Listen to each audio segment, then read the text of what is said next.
sit here? I don't know what you look like in the shot though.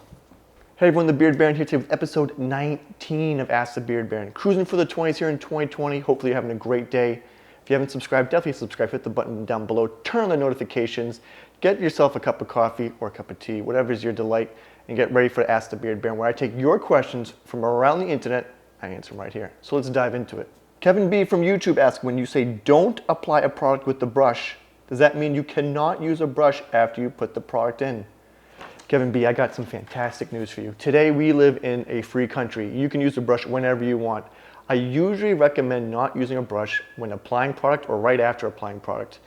I usually like to only brush my beard at the end of the day, or if I don't have any product in whatsoever, just to avoid dirtying or grinding up my beard brush.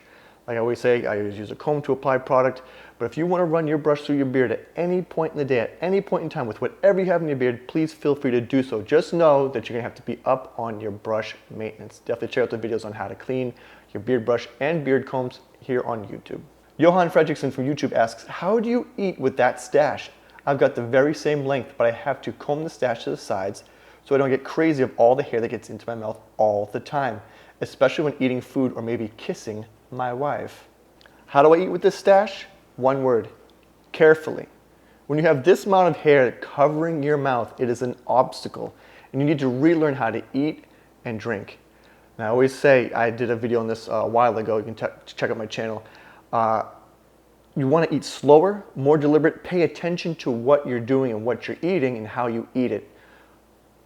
Window of opportunity, I preached this in the last video, it's where you want to open your mouth wide enough and use the angle. There's like this little angle that you can use to insert food into your mouth. I know it's not the most glamorous topic to be talking about. And you also want to be really conscious of what kind of food you're eating. The more liquid your food is, the more trouble it's going to give you. The more biting into, say, sandwiches or anything that requires you to take a bite out of something is going to be more dangerous for your mustache of actually getting a bunch of stuff on it or even shoving your mustache into your mouth. You don't want to eat your mustache. You don't taste they don't taste good at all, actually. Oh, Johan has a second question. Also, how do you keep from touching your beard all day? Having balm, oil, lotion, or wax in my beard is really hard because it's hard to keep my fingers out of it. And with products in it, the fingers get all icky like.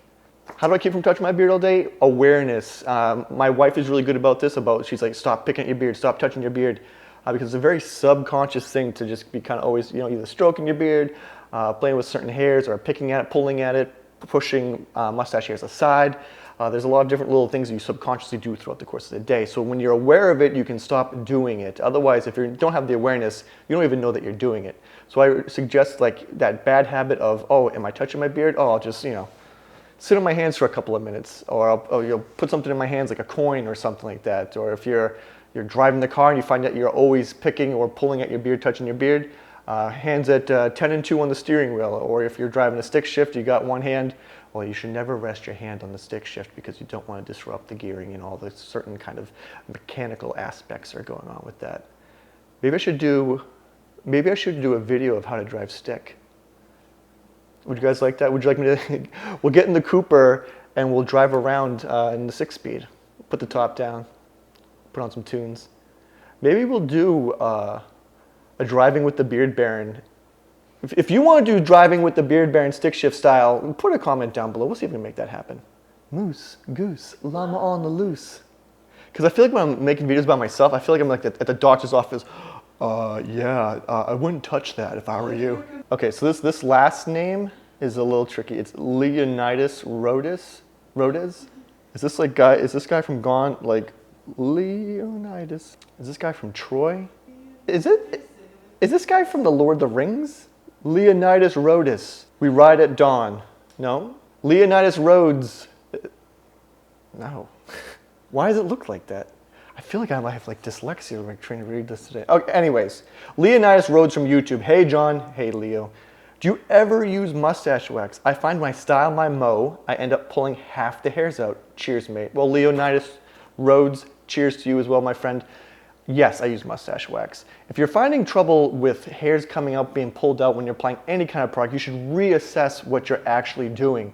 And if you're being overly aggressive, if you're pulling or you're tugging, or if your combs are getting stuck, brushes getting stuck, cut back on whatever activity you're doing if you're finding that you're losing a lot of hair.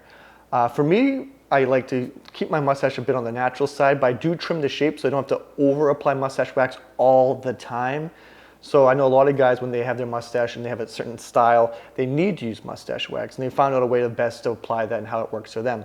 For me, probably for the past, I'd say maybe a year and a half or so, I've been more or less trimming to shape, so I don't have to use as much mustache wax. I still have to use it along the tops here, but my ends and along my mouth here is very much just trimmed to shape. So I just trim that up so I don't need to be using mustache wax in those areas all the time, but I do have to apply it along the top. These little flyaways like to come up flying around. Like I said, reassess what you're doing at any point in your beard care routine. Is if your things are going kind of haywire, reassess, come back to it, maybe get off the product for a little bit, and see how that works out for you and turns out for you. As always, guys, it's great getting on here and doing Ask the Beard Band. I love these episodes. I love answering your questions. If you have them, leave some down below. I'm going to try to get to as many as I possibly can. We're just going to keep these rolling. So definitely subscribe, like. All my social media links are down below. Give me a follow. I look forward to hearing from you guys. I'll talk to you soon, but until then, take care.